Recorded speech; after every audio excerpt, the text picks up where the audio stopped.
Welcome to Screen Riot. This week's movie is Dunkirk, an action film from 2017. This episode will contain major spoilers, so if you haven't seen the movie yet, it's available to stream on HBO Max or to rent on all the major streaming services. So go check it out and come back to the podcast because this is Screen Riot.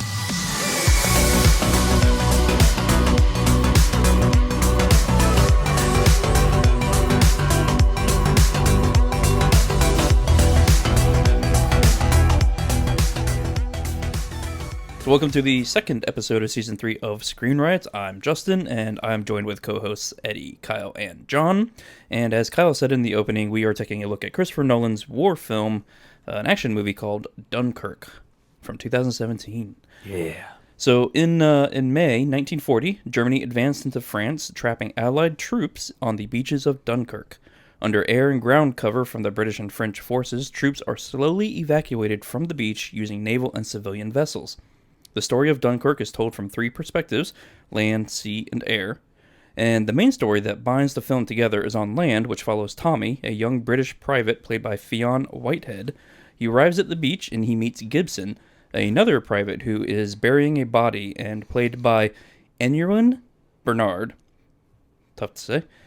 Together, the two are determined to get on one of the evacuation boats any way that they can. The air perspective follows fighter pilot Farrier, played by Tom Hardy, and his quest to defend the Dunkirk soldiers, while the sea perspective follows Mr. Dawson, a civilian boat owner played by Mark Rylance, and his quest to help rescue the stranded soldiers. Yeah, there you go. That was a long-winded way of saying it's about a guy who can't poop. Yeah, pretty much. I mean, all the guy wanted to do is just take a crap. That's a good point. On the beach. Yep. And, you know... Did we ever see him get to release? No. But they drop it. Yeah, they just drop it like after he tries like 2 or 3 times. Okay. I guess he just gave up. he gave up. Okay. I'm assuming that through, falling in the water several times, that's at some point he crapped his pants. Yeah, dodging bullets, bombs, I don't know. It just, Okay. you hold So it. the film is an hour and 46 minutes long. It's rated PG-13 and is directed by Christopher Nolan, which this was his 10th film. Wow. So exactly 10, his double digit. So if you don't know Christopher Nolan, which I think we all do, famous for Insomnia, the whole Batman trilogy reboot stuff, Inception, Interstellar, Yeah. Tenet, all that stuff. Anything that deals with time.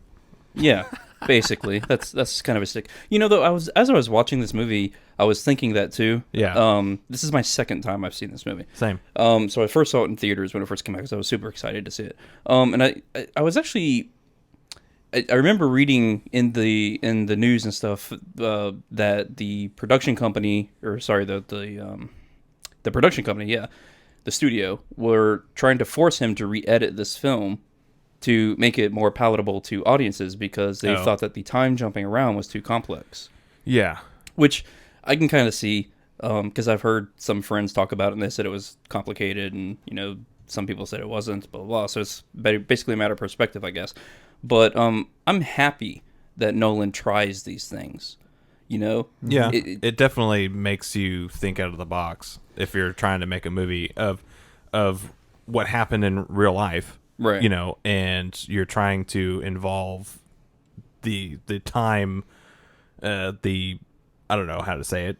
What does he usually do? He really messes with time. It's timey-wimey. Yeah, But timey-wimey, The thing yeah. is it really necessary? Like See- in this movie, I think it could be told straightforward and you would have gotten pretty close to the exact same effect. Because it almost, he almost doesn't do it enough. It's not obvious enough in some ways for this to have done any kind of real... Like Tenet, it's super obvious. The whole movie is basically about time travel, Sure, right? right. Even Inception, like pretty obvious, right? With this movie, does it add anything? Not really. No. Do you come away Confusion. going, it adds a little bit of confusion, and it adds a little bit of you going, wait, I saw that already. Oh, no, wait, okay, I get it. It's the guy in the air. And Okay. and honestly, that's the main reason I didn't like it the first time I watched it. And I'm halfway through the second time. This is my second time as well watching it. I'm like, oh, this is why I didn't like the movie in the first time. Yeah, but now I know what the hell's going on, so I get it. Gotcha. Yeah, and I think this is like one of the first war movies or action movies that I've seen that's based on a real life event. that has been messed with time like this in a Nolan fashion. Yeah. I mean, this was his first war movie. Yeah. So And that's Which pretty wild. Well, is it a war? To me, it's not a war movie. I'm with Well, John. It's yeah, a I movie get- set during in a war. You're right. Yeah. Yeah, I kind of agree with you. I think that it's it's the same thing. I kind of go towards. Is it really not an action? It's definitely not Saving Private Ryan. No, it's No. not. But I also question it whether or not it's an action movie. Like I know IMDb categorizes it as an action movie. Rotten Tomatoes doesn't. But when I watch it, I'm like, I mean, there's some action scenes in it. There's a few scenes, but I think of this as like a drama. Yeah, I agree. You know what I mean? Like to me, Well, it's a pretty see- it's a good drama, but it's a straightforward. I would drama. say Pearl Harbor would be like more of a drama than an action film. But see, Pearl Harbor's got those like insane, shots where like Yeah. the planes are blowing up, runways and ships, and people are screaming off of boat. I mean, there's But a it was lot. more like here was a relationship forming. Oh, by the way, Pearl Harbor got bombed. Okay, so I agree with you. I think Pearl Harbor could easily be two movies. Yes. One of which is a romantic comedy. The other Yes. one, or not comedy, romantic drama, comedy. The guy dies. The other one is. Do you want to go down to the boat docks, honey? But the other one is Da-da-da-da-da. is the actual war on Pearl or the attack of Pearl Harbor. This movie though, everything is slow motion. Like the bombs get dropped and it's like Yeah.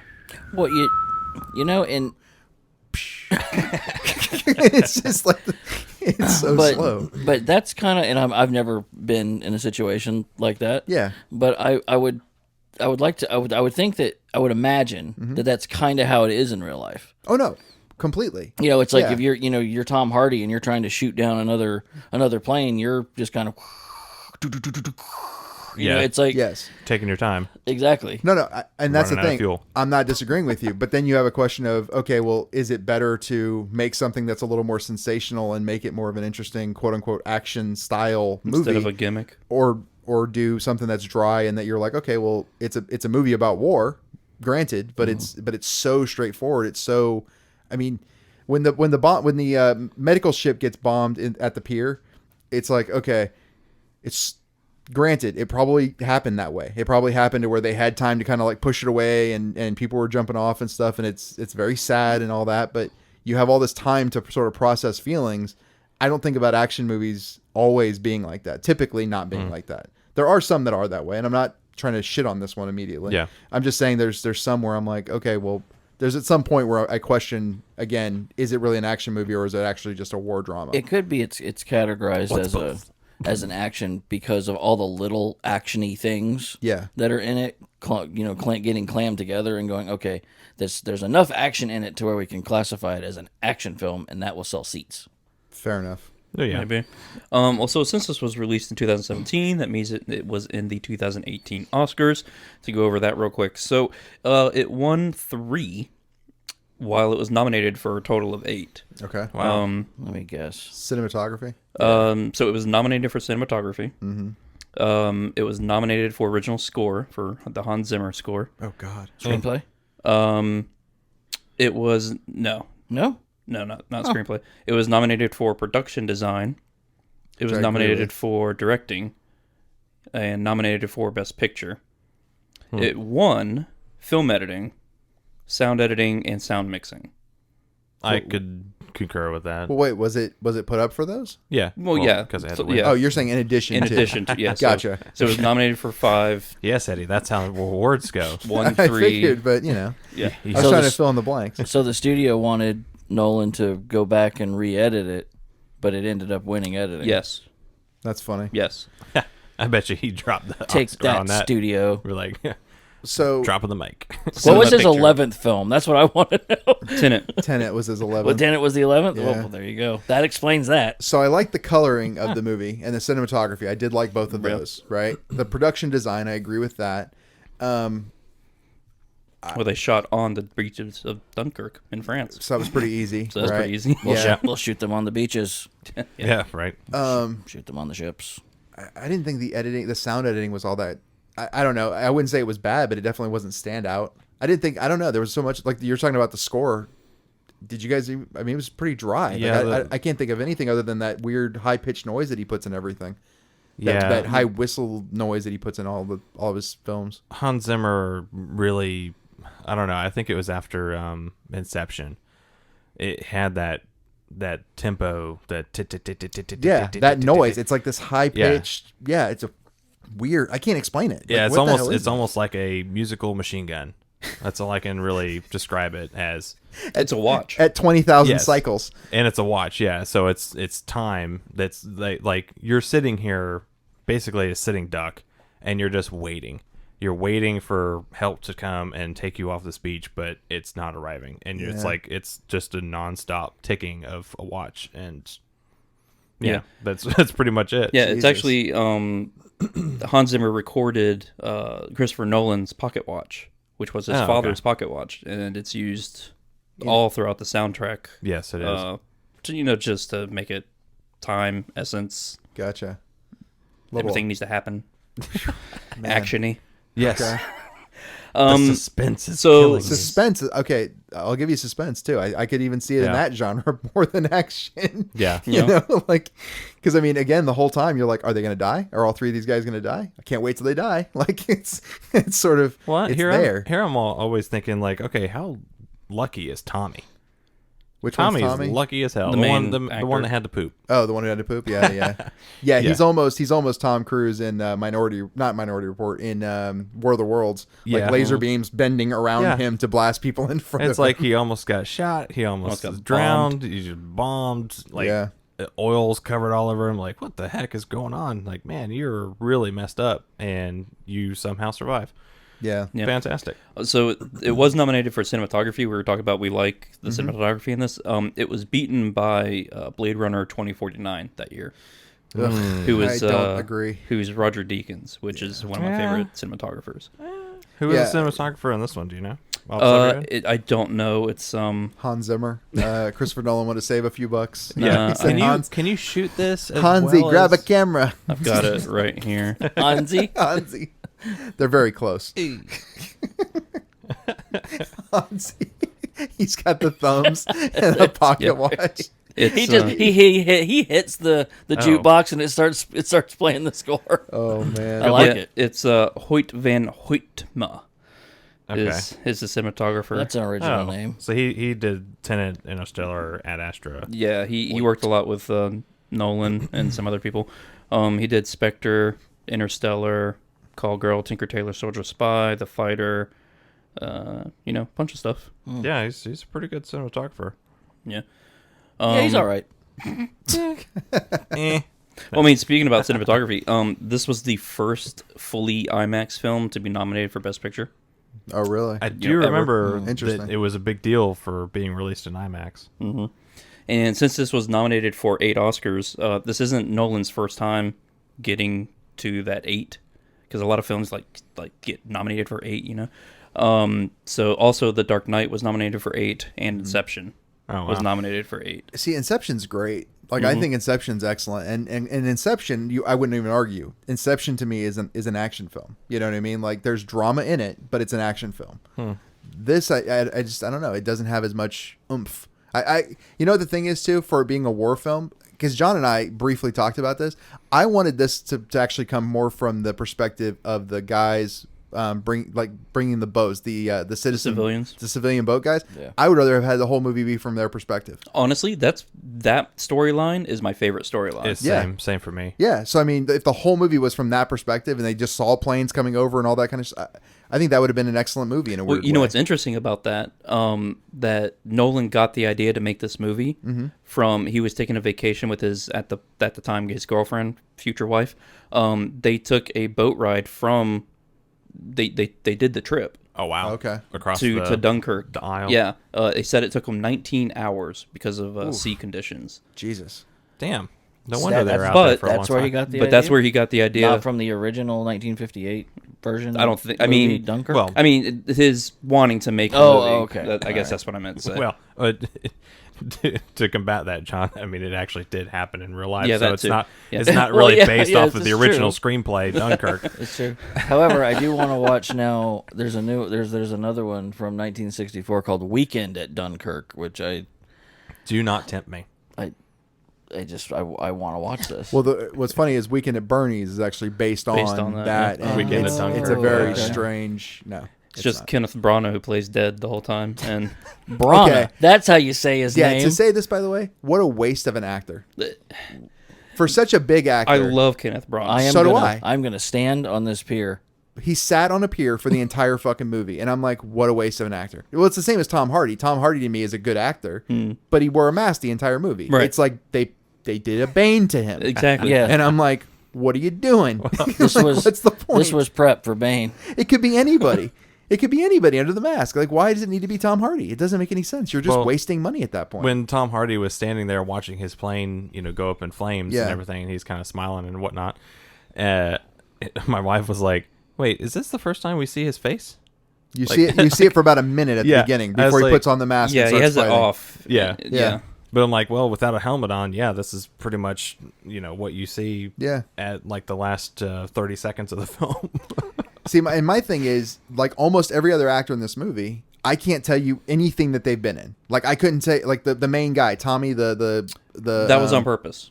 No, I'm sure it was, but for a large extent of that, though, I'm like, okay, well, you've got Ken. So the people, why hire anybody then with a name? Mm-hmm. Why hire Kenneth Branagh? Why hire Tom Hardy? Just fucking hire a whole crew of people you've never heard of and just do your movie. Right. But to sit there and be like, well, where'd you spend most of your salary? Oh, these three guys. What did they do? One guy wore a mask the whole time. The other guy, I made him stand on a pier for the entire movie. Well, I mean, there are a lot of great actors in it. And the other guy, like Cillian. Yeah, Cillian Murphy. Cillian Murphy. Cillian Murphy. I think it's Cillian. Is it? I think it's Cillian. I think we may have to argue this. I think he was cold in the movie. Yeah, so do I. Because he's at his character. Did you see what he was billed as? Shivering soldier. Yeah. They didn't even give him a name. Yeah. At least Branagh got a name. He got a commander something. A Commander Bolton. Commander Bolton. Yeah. You know who is not credited in this movie? No. Christopher Nolan. A lot of people aren't credited in the movie. Tom Hanks isn't credited in the movie. Well, he's not. He's not in the movie. In it. He could have been. He could have been one of the 400,000 on the beach. That's right. You don't know. No, actually, this person is credited, but I want to get him out first. What's his name? Something Styles. Oh, Harry Styles. Harry Styles. Yeah. He was Alex. Mm-hmm. That's one of the few like major people. But no, Michael Caine was in this movie. What? Yeah. He was a voice only, wasn't he? Yes, he was. Oh. He was the was squad the- leader yes. of the fighter pilots. Oh, yeah. He was Fortis. I'm listening. I'm like, that sounds like Michael Caine. That sounds like good Michael Caine, not evil Michael Caine from the last film. Real quick, by the way, you're right. It is a Cillian. Yeah. It is Cillian Murphy. Good job. Yeah, I didn't realize that until I started doing research on this movie that Michael Caine was the Fortis leader. So because I didn't recognize it. So do we have more Michael Caine movies now? That I want to look up too. Than Robert now. De Niro movies? Yes, we need to go back and You're look. not saying right. It's Fortis leader. Fortis leader. I'm hoping Fortis we leader. do, by the way. I'm hoping we do. Fuck Robert De Niro. Michael Caine. All right, Austin Powers it is, boys. Yeah, right? Here we go. So, yeah, in all seriousness, though, I just don't understand why Christopher Nolan You're would right. use those actors and then not use them. I saw an interview that he basically said that a lot of the soldiers at the time, there's just so many, and when he saw like footage of it and all, it just seemed like a mass amount of people, and identities were just lost in the sea of people. Totally. So yeah. he was like, that is what inspired him to hire unknown actors and stuff to be that. But yeah, I agree with you because I think the Kenneth Branagh role, even though I think he's fine in it. No, I think he did great. But because it's Branagh, he's fine in everything he does. Yeah, you're like, wait, so you played Hamlet and Henry V? Can you stand on a pier, though, and bitch And about look into these binoculars. Hey, I need you to be upset about boats for about like an hour and 30 minutes. Can you do that? Okay, perfect. But I mean, he did it well. He did it well, and the uniform looked good on him. That's true. He looked very commandery. Yeah. uniform was pretty BA. It was pretty awesome. It's like hiring a professional butcher to carve your turkey at Thanksgiving. That's what this is like. Okay. Yeah. I mean, it's I'm just game. overkill. Sold. It's overkill. No, That's all but it I is. think he actually did the job of what a British commander would do. I mean, he's stoic. He's everything that a British commander needs to be. Yeah. He does have a funny line though, right at the end where the soldier wakes he falls up. asleep. He falls asleep. What the And he hell wakes he up, does? and he's like, come on, lad, or private whatever. He's or like, something. come on, private. I know we're officers, but but we won't bite or something like that. yeah, it's either us or Jerry or whatever he says. Yeah. Screw the French though. No, he stays for the French. Yeah, He Commander stays. Bolton. He stays behind for the French. He's the Right. one group who does. Oh, okay. He's the one person. Well, actually, it's him and one other guy stay behind it to help the French get off the beach. Oh, I too. thought it was just him, but There's one guy standing behind him. Oh, okay. Yeah. Oh, So okay. That character is actually based off of like 4 or 5 different Oh, it is? officers at the time. So it's like one of those like conglomerate, yeah. where they mix mash everybody into one character to make things more simpler. I guess. Like Robert De Niro, Men of Honor. Fuck I know Robert you De love Niro. Robert De Niro. I'm gonna make shirts, by the way, they'll be on the website soon. It just says "fuck Robert De Niro." Okay. Well, you can have like Milking. No, yeah. Can you milk me, Greg? I got nipples, Greg. You milk me? So I do like the coloring of. Besides the cinematography, I like the coloring that Christopher Nolan went with for the film. It's got that kind of vintage, not quite sepia tone, but sort of along those lines. Well, it definitely has a wartime look to it. Yeah, the greens are really green, Yeah. the blues are really blue, and then everything else is brown. Yeah. To me, The beach. Yeah. I might be in the minority here, but to me, the color popped too much. Oh, It was really? too I- saturated. it was- Oh, wait, it- you talked about the cleanness of this. Yeah, the film was very clean. I know it's IMAX, and it's great, but it was too clean for me. I want my World War II films to be a little dirty. And I agree. See, I'm kind of with you on that. It looked like there were strategically placed streaks at certain point, like oh, he's got to have dirt on his forehead. Okay, dirt of forehead, Well, like no, streak for dirt I of mean forehead. more like He means like more grainy more footage. like a film look. More Oh, documentary. More like okay. more like I dropped the film on the floor and You then, wanted more and then artifacts. slipped on it. Yeah, Yeah, exactly. Yeah, you wanted more like pops and crackles. I'm with you. More like a documentary kind of. Right, thing. exactly. Not overly done that way. Not like lost footage from the Yeah. U-boat that went down or something. But I'm talking about just a little more authentic. Yeah. He likes not as 2017. He likes those camera angles that are like in Saving Private Ryan, where they took a drill with a weight on it and taped it to a camera. Yeah. And make it shake like a machine gun. Listen, I will say that's a cool ass shot. Yeah. It worked. It worked so great, and it's practical, and it's like, man, that's genius right That's there. it is. So last time when we did the Tenet episode, I mentioned that that Christopher Nolan likes to screen a couple movies for the crew, like a couple leading up to production. Yeah, to kind of keep or get him in that. Yeah, mood. to kind of get him in the mood of Yeah. the kind of look or feel or whatever that he's. Saving Private Ryan was one of the movies that he screened makes for sense. them. Okay. What were the others? Do you know? I had them on a list, but I don't know. Is there a which movie one. where people stand in a line? They're actually movies I've never heard of Yeah. See that? Okay. because that's Nolan. Did he have Waiting on the movie list? Waiting. Waka waka. Waka That's waka. so stupid. It was. I was just gonna let it go. I was gonna ignore it, but since you guys are gonna stop the whole show for it. I'll acknowledge it. No, I think my biggest complaints about it honestly just come down to the lack of script. Like there's definitely things taking place, but there doesn't seem to be, for as much as this movie seems like there would be nothing but forward action, there seems to not be a lot of forward action. Because like you're saying, waiting. Yeah. Everything feels like it's about to happen, and then nothing actually happens. Yeah. That's sort of my biggest complaint about it. It's like, okay, I don't hate the movie, but I can't really say I like it because it doesn't seem to really go anywhere. And it's weird because they got off the beach. Yeah. You know what I mean? Like, Well- I know they got off the beach, and yet it's like, I don't know, it just doesn't feel. But not all of them. It doesn't. Yeah. It doesn't ramp up Yeah. really. Even in the action-y scenes, Yeah. it's still very Monotone. monotone as far as the feel of the how the movie makes you feel. Yeah. Yes. Yes. Now, know, like it- at the very beginning, I mean, it was like instant hook. I'm Yes. like, No, I agree. Holy cow! The these- beginning's one of the best parts. These guys are getting annihilated, and Yeah. the rifle jams, which I've heard that type of rifle always jammed. Mm-hmm. I don't know what it was, but it always jammed. But I didn't understand though why he dropped the rifle. But I guess he was like, well, I'm getting shot by a machine gun fire. A bolt action rifle is probably not going to be great anyway, so I might as well run. Well, it's weird, like bringing up the beginning of the movie, and not specifically the part you're talking about, Yeah. but the beginning of the movie, the introduction of the characters, right? The introduction of Tommy as the soldier on the ground, the Yeah. Tom Hardy's character, Farrier or whatever his name is, Yeah. in the air, etc. That's the most action in the movie. It's like you're like, oh my god, like this is gonna go right, and then from there, it's a graph that just goes down to almost no action whatsoever. Like just and then they write a train into port, and they read from a newspaper.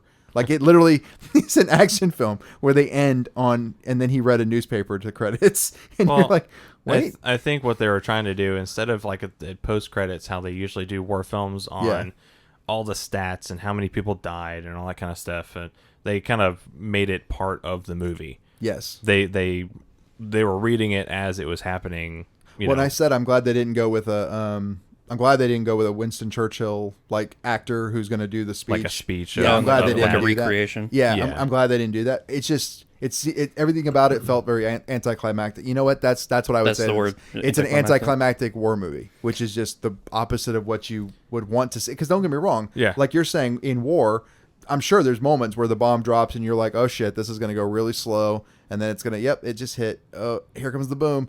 I'm sure there's moments like that, but that doesn't necessarily make for good film. Right. It just makes for like, okay, a Christopher Nolan version of war.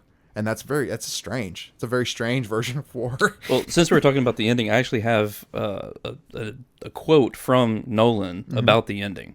If you guys want to hear it. Of course. So he said that the original ending shot was supposed to be the Spitfire on the beach burning with Tom Hardy in front of it, Yeah. Right. Well, Nothing. Keep going. okay. But Nolan changed his mind after watching the dailies of Fionn, or however you pronounce it, Fionn Whitehead, the guy who played Tommy. He said in an interview that at the end, Fionn did this thing where I don't even know what he's doing, but you want to end with this quiet moment with him where no one's eating, or no one's really paying attention to him, and Alex is eating and drinking. It brings you back to this personal moment. He's trying to process the words he's just read from the paper from this very eloquent politician and trying to reconcile that with his experience that he just had. And hopefully the audience is trying to do the same thing through his eyes. So it comes back to a very small thing. I didn't get that. I didn't either. Yeah. Well, But Nope. Justin and I were talking, and he was writing up the beginning of this, and he was like, "Yeah, it's about a guy that just needs to poop." And I'm like, oh, wait, maybe that's why the ending shot of him, like, looking at the newspaper and then looking up kind of like in a surprise or something like that. It's like, oh, wait, and it hits again. I can use this newspaper, too. No, and here's the thing. Like, you guys know I tend to read deeply on films, like, especially sometimes even too deeply, one might argue. I didn't get that. Yeah, it was really it was out of place. Because it's like I was expecting Tom Hardy, because he just got escorted away, and it's just a very slow zoom in on the burning plane, and then cut to credits. Yeah. But it went from burning plane to Tommy looking up from the newspaper for maybe a second and a half, 2 seconds. It feels like it's a half a second and long. then it was just cut, and I'm like, wait a minute, was that supposed to be in there? Well, and the only thing you could maybe argue is that he bookended it. He started out with Tommy, so he ended with Tommy. So I could see that. Sure. But even then, that's just thin. It's a stretch. There's just a lot of it that feels not finished. And I don't really have any personal attachments to Tommy. Me neither. I never really had any personal attachments to anybody in that film. Nope. I agree with you. Well, yeah, because there's hardly any dialogue. Yeah. Well, it's not just that. We also don't know anything about them other than they're in this war. They're in this situation. Tommy, to me, seems kind of like a coward. I'm sorry, but he does. He's constantly like trying to find his way off the beach, and you're like, okay, cool. Trying to jump the line from He's trying to jump the line. 300,000 other people. Yeah, I mean, what happened to all these other people? That's the other thing, by the way. All these other people either got off the beach or were killed, but we don't see 90% of it take place. It just doesn't feel like it doesn't even feel like a war movie. The less that we talk about this, I'm not sure what the hell we just watched. To be honest.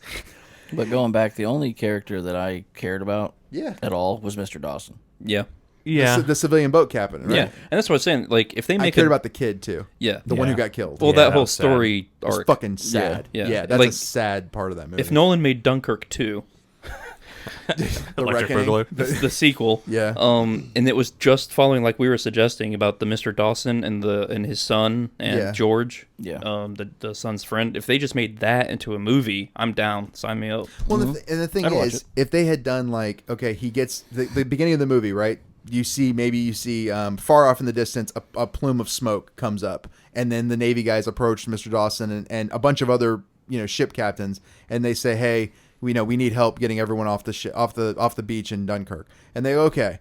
And then it, is them loading the boats and everything. And then as they're making their way across, like boats are breaking down. There's enemies attacking the boats. You've got, civilian boats are being bombed by the Nazis, the Nazis. Mm-hmm. That's traumatic. Like that's crazy. You know what I mean? Like that's not something that you typically see in any other in any other war. You're going to see that, and you could have told that story, right? Which would be an excellent story to tell. You tell it basically like John's pointing out with Mr. Dawson, but they don't go deep on anything. Everything is a shallow telling. Yeah, everything is the only thing they go deep on is with Mr. Dawson and his son that was part of the Royal Air Force. And even then, that was it. It's very quick. A minute? Yeah. I mean, if you don't listen for 10 seconds, you lose it. You miss it. Yeah. I mean, I would even argue that they go deep with the boy who gets killed. Yeah. They tell us a little bit about his story, but even then, you really the only reason I even feel bad about it is because he was a civilian and he was a kid. Right. Yeah. That's the only reason I attached him. I don't know his story. I don't know anything really about him. I know that I think they said he didn't have parents or something, or his parents didn't care about him. But I mean, realistically, you can't attach anything to him. You can't feel anything for him other than he got killed unjustly by a member of his own side. It was basically friendly fire with a plumbing fixture. There was something else that I saw while I was doing some research about this. Mr. Dawson's vessel, his boat, he had a blue flag, but all of the other boats that were civilian boats all had red flags. And I noticed it in my second watching here, and I looked it up at why. Apparently that blue flag means you're allowed to fly that if you're retired naval. Mm-hmm. Okay. Yeah. Makes so sense. that means that Mr. Dawson was in the Navy. Probably in World War One. Yeah. Which is why he was the way he was when the plane was about to strafe. Yeah, she knew everything about. Yeah, the he was planes, like, well, this is going to happen. This is what they do. Just wait for the nose to go down, stuff like that. Let them commit. Again, I just feel like there were some of the most tense moments. Oh yeah. But like I said, I feel like there were so many missed opportunities. Like that was a super tense moment. But it was, 4 seconds on the screen? 5 seconds on the screen? It was like 30 seconds, something like that. Yeah, I mean, it was barely on the screen, though, to the point where you're like, okay, you could have spent more time on moments like that and less time with us watching guys stand on the beach. With binoculars. Yeah. It also made sense that, he was retired Navy because he didn't necessarily want freshly commissioned officers to come on his boat and captain his boat. And he's like, I'm the captain of this vessel. Yeah. I'm wanting to do this. Yeah. Which is kind of cool. I like that. Yeah. Yeah. So speaking about the planes. Yes. I found it kind of interesting that all of the planes that were utilized were either lower scale RC control models. Okay. Which was mostly used for like aerial shots from like the beach and stuff like that. Mm-hmm. Yeah. Far away stuff. But close up stuff were actual planes, and it was owned by an avid vintage military aviation collector. His name is Dan Friedkin. Okay, apparently some American billionaire who likes to collect planes. So he loaned them 2 of his Mark I Spitfires from his collection to shoot the movie. How many were burned to the ground? None. Oh, okay. They're all remakes. I thought it was like maybe a Kurt Russell Hateful Eight situation where they're like set the model on fire and somebody goes over and lights the real Spitfire on fire. Like, oh my god! At least film it. At least film it right now. Tom Hardy shoots a flare into the cockpit of a vintage Spitfire. It's like, oh my god, no! But the planes are valued at about $5 million each. Shoo. Yeah, it's not cheap. Yeah. Man. And his collection of aviation planes is so large that there's only one other person in the world that has more Spitfires than him. The RAF. The Queen. Oh really? Nice. Wow. In museums? I guess. I don't know. Or are they still they're commissioned? her property, I guess. Wow. But the other thing I wanted to... Let me get into my Spitfire, please. Yeah, but the other thing I wanted to mention about this was all of the shots of when Tom Hardy is out of gas. Yes. And when he's landing on the beach. Yes. That was piloted by Mr. Friedkin. Oh, cool. Okay. Dan Friedkin. By the guy who owned the plane.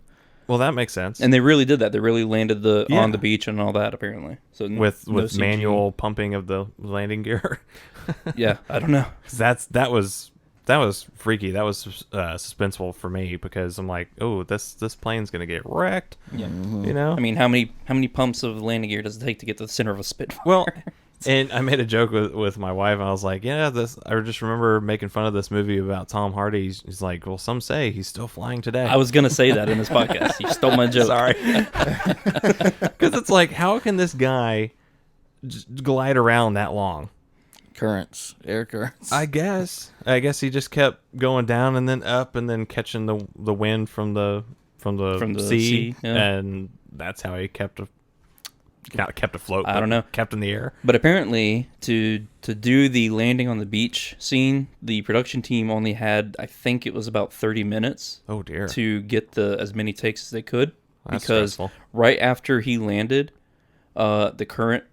the tide started coming in. Oh no. And because it's a vintage Yeah. plane and all, they had to start throwing down like sandbags and everything to try to dig it out from the sand because it got stuck and everything. So Oh wow. That would be $5 million. frightening. Yeah. That's like, I gotta get off this beach. The real So- Dunkirk. Yeah. Dunkirk 2. Real quick. Save the plane. Real quick, by the way. So you were saying that those Spitfires cost $5 million apiece, which is expensive, right? Yeah. Mm-hmm. To put it in perspective, though, the Blue Angels, right, which we all know the Blue Angels planes. Yeah. That's an FA-18 plane, which the base cost is $68 million. Nice. The conversion to turn it into a Blue Angels plane cost $24 million. Now, is that the Super On Hornet top of it. that they just own or Yeah. they just bought? Yeah, that's a $68 million plane base cost, and then they do an additional $24 million conversion to turn it into a Blue Angel plane. Takes a lot of money to take off an external fuel tank Holy shit. and all those missiles and everything. So don't get me wrong, the Spitfire, expensive, It's the paint. but it's all that blue paint. It's all that blue paint. shit's Priority. apparently very expensive. Yeah. $1 million an ounce. God. Well, I got one more thing Of Yeah, course. go for that it. I thought was pretty fascinating, since we're all amateur filmmakers in this room here, right? Am I? We'll include you. Sure. OnlyFans. Why Go not? ahead. Oh, dear. I You would can find suggest- my channel. Yeah, I would suggest not going there. Okay, I'm just so kidding. you guys know the I'm scene. Dunkirk. Oh Lord, Wow. You know the scene. Go ahead. the scene where Collins, the other pilot who crash lands Yes. into the water, right? And we see him trying to get out of the cockpit, and the water, he basically almost drowns. Right? I would say the other most tense part of the movie. But Yeah. yeah. You're right. So during a lot of the cockpit scenes, they threw an IMAX camera in the cockpit, Okay. right, to that makes to sense. shoot the cockpit stuff. So during that scene, apparently the water rose so like more quickly than anticipated, Oops. And they ruined an And- IMAX camera. and Yeah. it took them so long to get the plane out of the water. Oh God. That water came into the housing. There was a slight hole in where the waterproof system was. Yeah. And so it started getting into the camera and getting into the film. Nice. Oh no. So Christopher Nolan and the cinematographer, they had to call their processing lab in Los Angeles. And they're like, what do we do? And they're like, well, there's a trick that they used to use in the 40s that you can try. And he said, what you do is you leave the camera underwater, and you take the film out all while underwater, and you put it into a film canister. With and then- water? With water. Yep. And then you wrap it up as much as you can so that the water stays in the canister as much as possible. You ship it to us, and then we'll try to process it. So they were able to process it before the film dried out, which is what would be ruining to the Okay. film, not the water. Wow. Yeah. Okay, so I'm assuming these shots were in like freshwater tanks, Probably. not in, Yeah, not in salt water. seawater. Yeah. Okay. So yeah, they probably shot them in the but they were shooting in France when this happened. Right. So okay. I assume it wasn't in the sea though, right. because conditions Yeah. easier. Yeah, exactly. You wouldn't have to worry about waves and stuff like that Yeah. ruining your shots. Well, not Yeah. to mention you wouldn't worry about like actual death. Right. Like, Sure. like what Oh, happened if to you the actor? actually go down, it's not necessarily 3 feet deep. It's, It's 60. 500 feet. Yeah. Yeah. Yeah. So the shot is in the movie. It's that scene where the water is Wow. rising and he almost drowns. It's that shot. That's Oh, in okay, the- so they actually they used. save the footage and actually used Oh, it. that is really cool. and it looks beautiful. Yeah, You it can't- does. It does look really nice. Wow. You can't tell that they almost lost the footage. Doesn't look like they ruined a camera at all. Exactly. So, a typical IMAX camera is about $1 million. Okay. God. So I just want to throw that out there to say that's what they were messing around with. I don't know how much the film costs though. It's got to be up there. My To be guess is 65 or 70 millimeter. My guess is around 100 million because you got Kenneth Branagh who's getting paid at least 5 million to stand on that pier, and then Tom Hardy to wear a mask again. So, since we're talking about how expensive things are, Yeah. Yes. let's talk about how expensive this movie was to make. Yeah. Well, we know at least $1 million for a replacement camera. Yep. You're correct. $5 million of insurance for Spitfires. I'm going 100 million. Exactly. It's $100 million to make this movie. Oh, was I right on the? Yeah. Oh, that's yeah. it. It was $100 million to make this movie. Now, with our new rules of the show, I've already forgotten them. By the way, no, what's so- the rules? so you actually won the good. first round. There you go. On our old rules, you're right on the. You get $500 from Bob. Congratulations. The cumulative worldwide gross. Do you think they made their money back? Barely, didn't make their money back, or was a huge success? It's got to be a huge success, I think, because this thing was marketed to hell and back. It- I remember seeing it yeah. months and months before the movie came out. I think unless they had spent the money on marketing, I don't think anybody would have seen it, because the minute that anybody goes and they're like, "How was it?" They're like, "It was kind of like a war movie, Kind of actiony. sort of like." The time that they did was weird. It was really weird. I think they made their money back. I'm not gonna say. Well, They made their money back. They have to. I'm gonna say they made 150 million. So I mean, that's Okay, so if you kinda turn that a success, I mean, No, I say it's just- way more than that. just barely a success. I mean, Yeah. I get if 150 million is barely a success. Yeah, Yeah, I sure. guess, Well, yeah, because they spent 100 making it, so 50 Yeah, million. 50 million. I mean, that's still not bad. I mean, I'd be happy, but I'm not a studio. I'm not gonna guess the number, but No, but yeah, you said it was like a huge success, Yeah, or gotta be. maybe. What do you think, John? I think it was successful, but I don't think it was a huge success. I don't think it was Dark Knight. I know it made its I think it made its money back, but I don't think it made enough. I don't think worldwide it made enough to make an impact on. Oh my gosh, this movie. Christopher Nolan. Christopher Nolan is a genius. We have to get him for our next film. I was gonna say it didn't resurrect Christopher Columbus or anything, but so. well, Christopher Columbus is the director. He's a too. director. I'm just kidding. I know. I'm just kidding. So just in the opening weekend, it made $50.5 million. Yeah, Just in the opening weekend, Worldwide or just United States? USA. Okay. Now worldwide, it made a whopping $527 million. Wow. I stand corrected. You could have I made almost this. said 5 times what it cost. You could have made this movie 5 times. yeah. But would you want to? No, but Dunkirk 2. if I was smart and my contract was a percentage of the profit, Yeah. yes, I would. yeah. Yeah. But there is rumor. Dunkirk 2, here we come. There is a rumor that he took a small salary and got percentage points at the end. I'm sure. that Christopher Nolan. Yeah. Ooh. I mean, again, But no, I don't know. I chalk it up to marketing, though. I mean, because I remember whenever this movie came out, everyone was like, "It's Christopher Nolan, it's Dunkirk." I mean, there was a lot of hype. I don't think that it lived up to the hype, in my opinion. But Yeah. I think I've seen the fucking thing 7 times In America.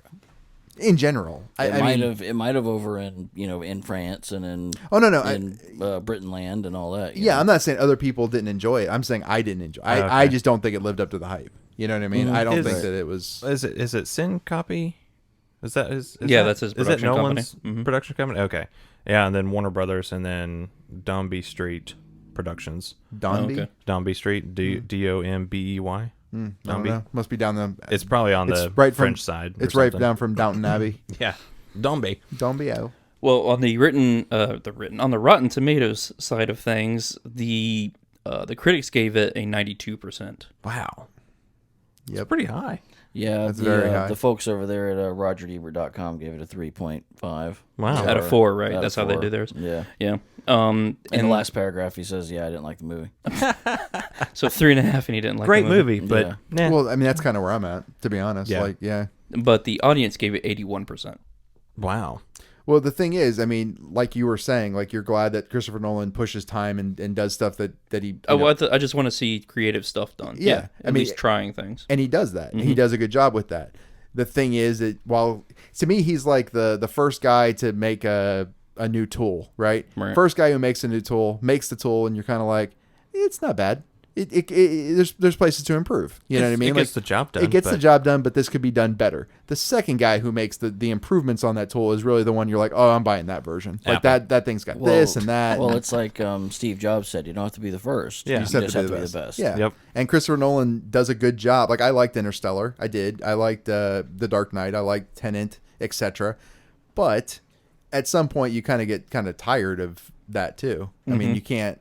Not every movie can be that. And this one, I think this would have been better served to just be a straightforward war movie as opposed to whatever the fuck we just watched. Yeah, you could definitely tell from now on what a Christopher Nolan film is supposed to look like. Yeah. And you kind of know going into a Christopher Nolan film, it's like, okay, so this is probably going to be heavily revolving around time. Yeah. You know, it's just like Wes Anderson. He picks a color and he sticks with it. It's going to be, this movie is going to be brought to you by purple. Color. Yeah. You know? There's a movie called The Siege of Jadotville or Jadotville. I'm not really sure how to pronounce it. It's a place. It's actually a city. That's a war movie. That's an action movie that I'm like, it's very impressive for what it is. I mean, for basically being shot on one street in this country, they're using, I believe they were Irish Guard. It's very impressive for what it is. But it's like, comes to mind, I'm like, okay, that's definitely a war movie. This movie, I if you said name the top 10 war movies of all time, it wouldn't even. I wouldn't even think to put it on the list. But it's not actually. That's why I didn't pick it as a war movie. No, I know. It's an action movie. I know. I'm not talking about for genres. I'm just saying when people talk about it, it's supposed to be a war movie. It's one of the not turning points of the war, but it's one of the big.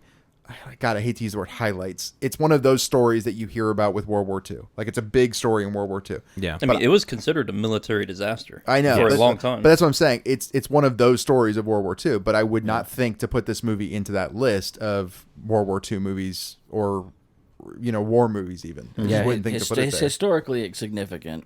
Yes. But that doesn't make the film that. Right. Yeah. Exactly. If I was going to pick a war movie that was made recently, I would definitely pick 1917. Yes. 1917 is good. Yeah, I agree with you. Holy crap, that's a fantastic movie. So, Kyle, let's move to scoring it ourselves. And Yeah. since this was your pick, you get the honors of going first. There's a good question, though, by the way. Why didn't you pick 1917? Because it's not listed as an action adventure. Oh. It's listed as a drama thriller war movie. So Whoever's doing the genres over at IMDb needs to be kicked in the nuts. because I was actually going to pick 1917 just because it does have a lot of action in it, but it's categorized differently. So with Dunkirk, I mean, I really do enjoy the story. I think it is definitely a story that needed to be told.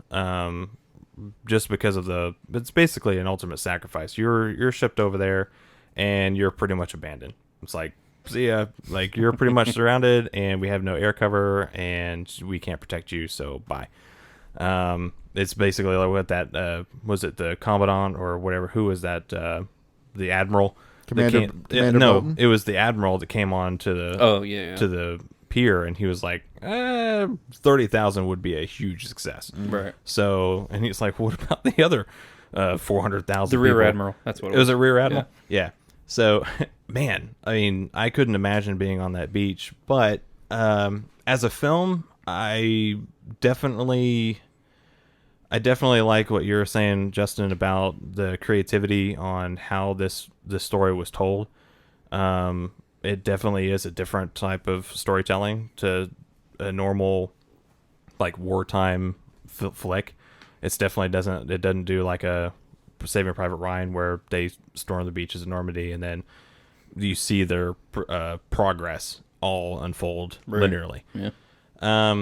But I mean, there was one part of the movie that I jumped, even in the theaters, and I jumped at home because I turned up the volume, and it was when they're all in that boat that was on the beach, and the Waiting Germans for the tide to come in. Yeah, the Germans were using it as target practice, and that first shot that hit the hull. Oh yeah. And I remember in the theater jumping out of my seat at that moment, and I'm like, oh my gosh, that really scared me. And then it happened at home, and I'm like, okay, that's pretty funny.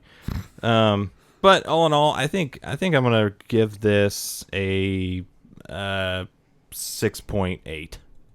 Okay, a 6.8 for Kyle. John? I agree with you. I would like to add that what I said about I like my war films dirty. Yeah. Grungy. That definitely put me, not dirty, but a little grungy. Yeah. That's if it's on a beach, throw some sand in there. Yeah, like my throw war something. movies, like my OnlyFans, dirty. Oh, dear. Dirty and with story. There you go. So I mean, I wish you would have had that. I really like the story with Mr. Dawson. I think that could have been expanded immensely, and it would have been a far better film. I'm not tanking the film, but I don't love the film. However, I did on second watching, I do like it, but it's not one that I would say, hey, you want a action film, or hey, you want a obviously a war film, which we've belabored. But yeah, I just wouldn't. I would. This would not be on my. This is not on my list of saying, hey, yeah, you want to watch a movie, watch this one. Right. It's not there. With that said, I'm going to give this a 5.5.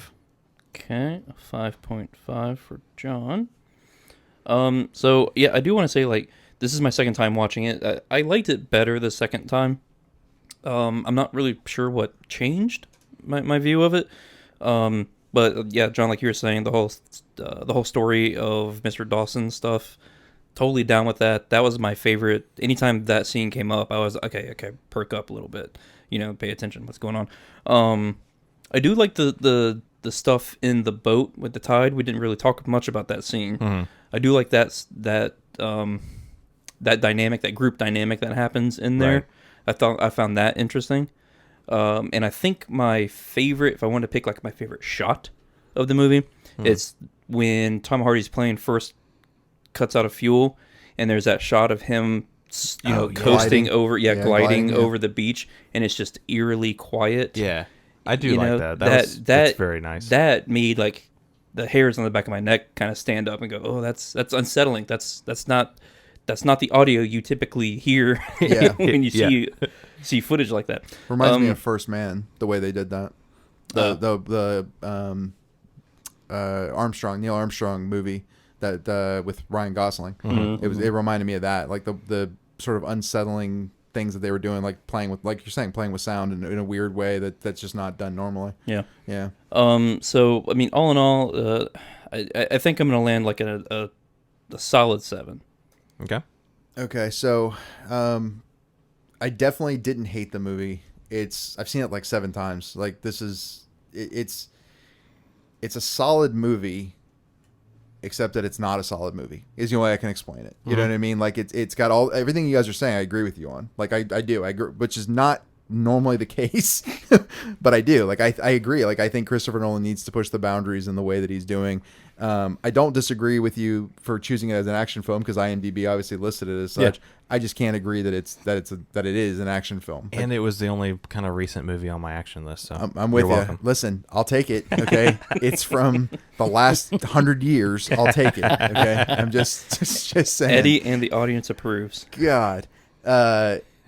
But that being said, like, you always go back to rewatchability. Yeah. And like whenever you named off Dunkirk, I didn't have this feeling of like, oh, I get to watch Dunkirk again. I was like, oh fuck, I get to rewatch Dunkirk again. Like that was my feeling on it. Not you, I get, but you have to watch it. Dunkirk again. Yeah. That's never a good sign. So for me anyway, this is a middle of the road 5. It's just a straight down the middle. It's not bad. I can't, like kind of what John's saying, I can't really say that I would suggest to anybody. Like if somebody said I want a good World War II movie, I'm gonna say Schindler's List. You know what I mean? Or Saving Private Ryan. Yeah. Apocalypse Now. Or Apocalypse Now is not World War II. Oh, you said World War II specifically. Yeah. No, you're fine. No, but I mean, I've got other war movies that are specific to World War II that I would say go see that before I would say this. Yeah. I thought I was doing the calculations. I just heard war movies. So no, you're good, man. So Eddie got a 5 on that. So that means that Dunkirk from 2017 gets an average score of 6.1. Okay. Yeah, which is probably fairly good for this, to be honest. I would say that's a pretty good score, would you not? I would. Well, it's a hell of a lot lower than what everybody else thinks. Yeah, but I mean, for us, yeah. Like let's be honest. There's a very good chance I could have done a 3. Like I could easily have. I could have. Yeah. No. You're even saying about how much you like, or not like it, but it's a solid. Whatever. Yeah. It's solid but liquid. Not going to try to get into the psychology of Eddie. Yeah, I'm kind of with John on this. Solid movies don't get 3s. Yeah. In Eddie's world, they do. So we have to spin. So that I think it's just John and I, Me right? and you, buddy. So we got to spin to see who is picking for the next movie. If it's John and comedy, get ready. All right, here That's we all I go. can say. It's so weird when it gets down to 2. It's gonna be Justin. Okay, Hey. so it's me. Yep. Great. Genre. So John. now we're spinning for genre. Okay, What's the genre. genre. Here we go. Animation. I hope not. I hope so. The last animation you gave us was the Congress. Oh. It's gonna be noir. Noir. Interesting. I think you told me about a noir movie that you said if this ever comes down to But noir, it's not labeled as noir. It's not? Oh, that sucks. There's quite a few. I had a movie too that was actually from this century So that unfortunately is labeled as noir, and I'm not sure that you would agree that it is. So. No. So, yeah, for Film Noir, I'm going to go with Double Indemnity from 1944. It's directed by Billy Wilder. I have a description here of it. An insurance representative lets himself be talked by a seductive housewife into a murder/insurance fraud scheme that arouses the suspicion of an insurance investigator. Yeah. It's really good. My wife and I actually went to the Fathom events at the Cobb, and we watched this movie. It was awesome. Nice. Yeah. So, if you want to join along with the Screen Riot gang, just go to justwatch.com, look up Double Indemnity, and you see everywhere that it's streaming or available for rent or to purchase. Also, don't forget to go to our Twitter and our Facebook stuff, our social media, and don't forget we have a Patreon where you can get these awesome episodes in their raw and uncut forms. We have to cut out a lot of stuff that we laugh at. Just so we're not idiots. So if you want to hear all that stuff out, go and check that out. And we'll see you next time where we'll be reviewing Double Indemnity. All right. See ya. See ya. Later.